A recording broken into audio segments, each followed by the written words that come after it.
एक गांव था जहां कोई कभी दुखी नहीं होता था। हर चेहरे पर मुस्कान, हर घर में हंसी। ऐसा लगता था जैसे वहां दुख नाम की चीज ही नहीं है। लेकिन इस गांव में एक अजीब नियम था, रोना मना है। अगर कोई रोए तो गांव के बीच बना एक कुआं उसे अपने अंदर खींच लेता और फिर वो इंसान कभी वापस नहीं आता था। गांव के लोग कहते थे, कुआं दुख को निगल जाता है। उसी डर से कोई रोता नहीं था। उसी गांव में एक लड़की रहती थी, नाम था मीरा। मीरा को बचपन से ही कुछ अजीब लगता था, क्योंकि उसने कभी अपनी माँ को हंसते हुए नहीं देखा। माँ हमेशा मुस्कुराती थी, लेकिन आंखों में कुछ मर चुका था। लेकिन एक रात मीरा सो रही थी, तभी अचानक उसकी नींद खुल गई। फिर उसने देखा, घर के कोने में माँ चुपचाप रो रही थी। ये देखते ही मीरा का दिल जोर जोर से धड़कने लगा। लेकिन अगले ही पल माँ हवा में उठने लगी और कोई अनजानी ताकत उन्हें खींच कर ले गई। मीरा चिल्ला उठी और तुरंत माँ को ढूंढने के लिए अंधेरे में निकल पड़ी। ढूंढते ढूंढते वो उस कुएं के पास पहुंची और धीरे से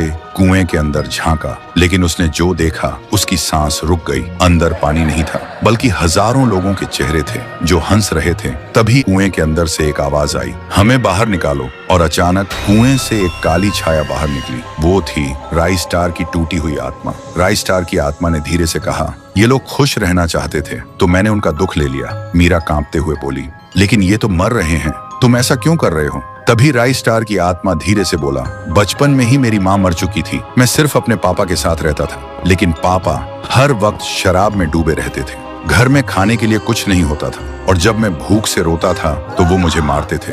धीरे धीरे रोना मेरी आदत नहीं, मजबूरी बन गई थी। फिर एक दिन जब भूख, दर्द और अकेलापन सब एक साथ हद पार कर गए तो मैं चुपचाप इस कुएं के पास आया और अपनी जान दे दी। तब से मेरी आत्मा यहीं अटकी हुई है और जब भी कोई रोता है उसकी आवाज मेरे अंदर के दर्द को जगा देती है। वही भूख, वही चीख जो कभी खत्म नहीं हुई। और फिर मैं खुद को रोक नहीं पाता, मैं उन्हें खींच लेता हूँ इस कुएं में। सुनते ही मीरा को सच समझ आया, ये कुआं दुख को खत्म नहीं करता, बस हर रोते हुए इंसान को अपना हिस्सा बना लेता है। तभी मीरा ने एक पत्थर उठाया और जोर से अपने हाथ पर मारा। दर्द से उसकी चीख निकल गई और उसी चीख के साथ पूरा गांव कांप उठा। चीख इतनी तेज थी कि राई स्टार की आत्मा तड़प उठी और हवा में समा गई। कुएं में कैद सभी लोग आजाद हो गए और उस रात के बाद से गांव बदल चुका था। लोग सच में रोने लगे थे। अब वहां हंसी कम थी, लेकिन सब कुछ पहली